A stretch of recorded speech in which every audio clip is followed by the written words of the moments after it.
Welcome to Fire Alarm Test 17 Carbon Alarm themed system. So let's begin. Right here I have a system sensor mini horn. Full model is MHW, and it would sound like a smoke alarm. Now, fun fact is this can be used for other purposes other than a fire alarm. So it can be used for a fire alarm, of course, but it could be used for like a door alarm. It could be used for a carbon alarm, and this is kind of what I'm simulating in this fire alarm test, etc. Do not mind the weird angle of this, just because if I go to the back, that's where the terminal screws are. It's the only alarm in the Advanced series that you don't need a mounting bracket for to wire up. But this was a bit of a pain to wire up. It can do code 3 and continuous, and I'm going to show both codings. Currently, it is set on code 3 high volume, and I'll be switching it to continuous when we do continuous. And I'll show you how to do that in case some of you may not know.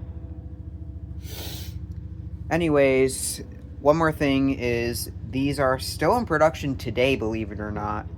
So now I'm going to show you the second device we have on the setup today. Really does match with today's theme, and I have this Wheelock LED remote strobe with a yellow lens.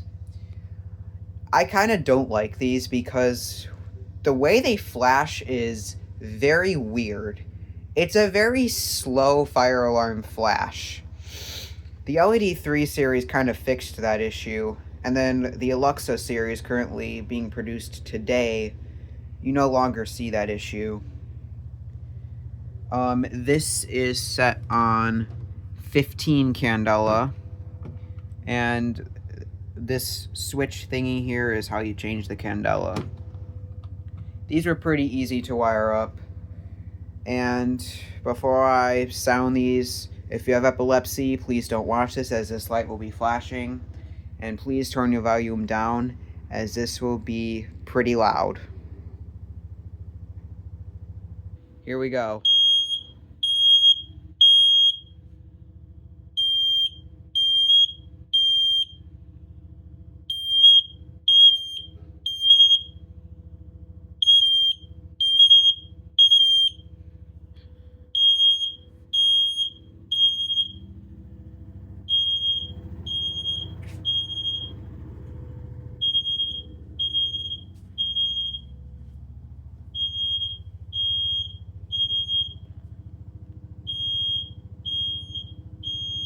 Usually, the camera does not collect every strobe flash, but with this strobe, it collects every flash of it, as you can tell.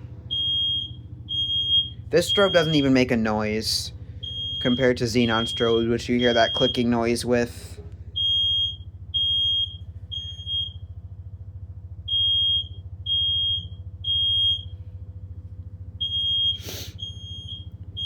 I'm going to show how this one actually looks in the dark.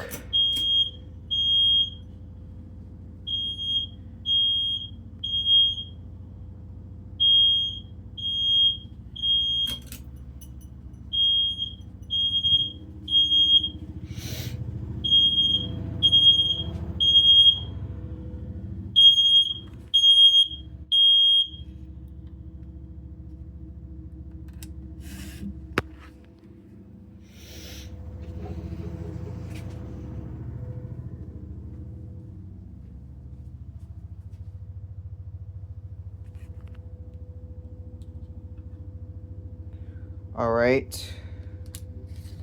That wasn't really too loud. It was a bit loud.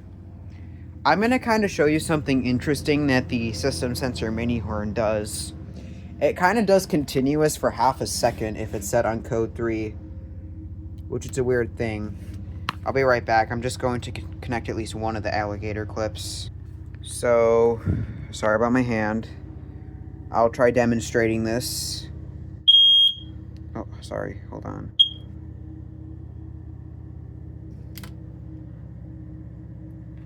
The hell? As you can kind of see the example there, it did continuous for about half a second.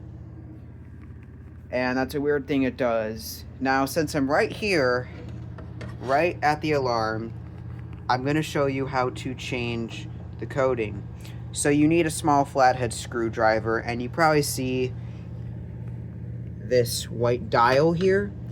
And you do get the options right here, as number 1 is code 3 high volume, number 2 is low volume code 3, number 3 is continuous high volume, and number 4 is continuous low volume. And I'm only switching it to 3, so your finger would probably not work. So you just kind of gotta pry it, but it's hard to do with one hand. And as you can tell, I actually just did it. It is now on continuous, so I will be right back with some noise. Oh, come on. I do not want this to be face down. Alright, that's gonna have to do. Alright, here we go. The horn would keep going face down, so I'm literally using the emergency light to hold it down.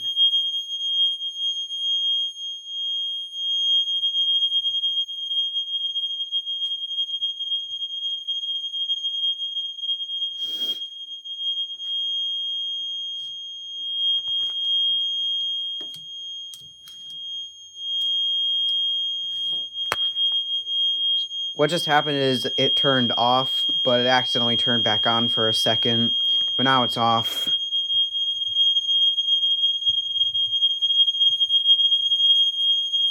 I think it's gonna move if I move the emergency light. Yep, there it goes. To the point where it's face down and does that. Alright, that is about going to do it for this fire alarm test. I hope you all enjoyed, and stay tuned for more.